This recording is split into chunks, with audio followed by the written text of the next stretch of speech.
Почему вы за Украину? Это же кафирская страна. Разделим этот вопрос на две части. Почему вы за Украину и это же кафирская страна? Насчет кафирской страны. Сегодня нету ни одной исламской страны, где законодательство Коран и Сунна, где полноценный шариат. На словах хоть как-то, что-то, где-то, это Саудовская Аравия и Афганистан. И то далеки от чистого шариата. Просто надо посмотреть на акиду, сразу поймете. Это раз. А во-вторых, почему вы за Украину? Потому что у Украины у нас общий враг. Это Россия, русский мир. Сегодня, если вы посмотрите на две страны, Украину и Россию, вы увидите, что со стороны Украины нету ни одной оккупированной страны, ни одной оккупированной республики или народа. И эта страна на официальном уровне, как государство, не нападает ни на кого. А российский мир, русский мир, они всегда на всех нападают. И их государство построено на крови сотнях народов. И это государство живет благодаря нашим землям, оккупированным, мусульманским землям и не мусульманским. Татарстан, Башкортостан, Кавказ и так далее.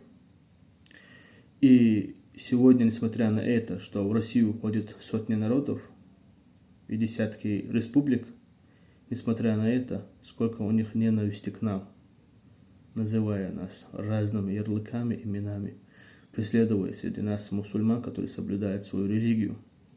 И если мы возьмем со времен Московии, и царской России, Российской империи, Советского Союза, Российской Федерации, сколько бед мусульманам принес этот русский мир.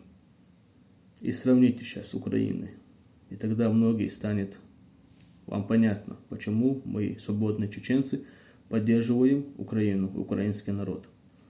Если мы возьмем последние войны, это Российско-Кавказская война, Советский Союз, депортация, геноцид северно-кавказских народностей, также других народов. И также две войны, последние в Чечне. Всю свою историю эта Россия устраивает геноцид на наших землях. И мы теряем половину своего народа после каждой войны. Последние две войны потеряли 350 тысяч от 1 миллиона населения, 350 тысяч, из которых 42 тысячи дети. Все города были сравнены с землей. Потом преследование и так далее, обвиняя целый народ в терроризме. Мы это не забыли, мы те самые дети войны. И сегодня то, что было у нас, пришло к украинцам. То, что было у нас, то, что мы пережили, пришло это все Украине. И напомню всем, почему Советский Союз в основе своей распался. Это из-за войны в Афганистане. То есть одна из больших причин была эта война в Афганистане. И после распада Советского Союза чеченский народ, как и другие народности, вернули свою независимость. Как Казахстан, Узбекистан, Киргизия, Таджикистан, Туркменистан, Украина и так далее. Страны Балтики. Но мы были оккупированы.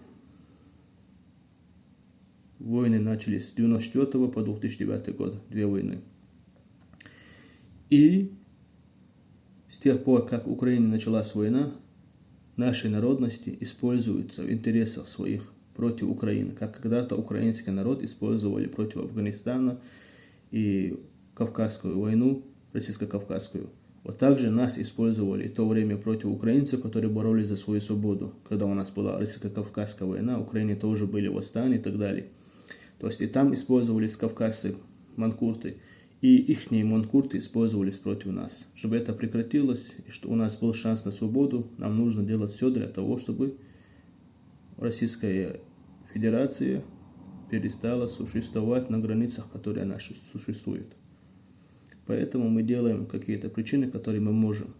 Некоторые участвуют в Украине сейчас, в данный момент, пока мы говорим, дозволенными путями. Некоторые делают совсем другое. Некоторые информационно, некоторыми деньгами и так далее. Поэтому нужно делать все для того, чтобы быть свободными. Быть свободными. Только свобода может защитить твои права, твою религию, твою историю, твою культуру, твой язык и так далее. Поэтому мы поддерживаем Украину.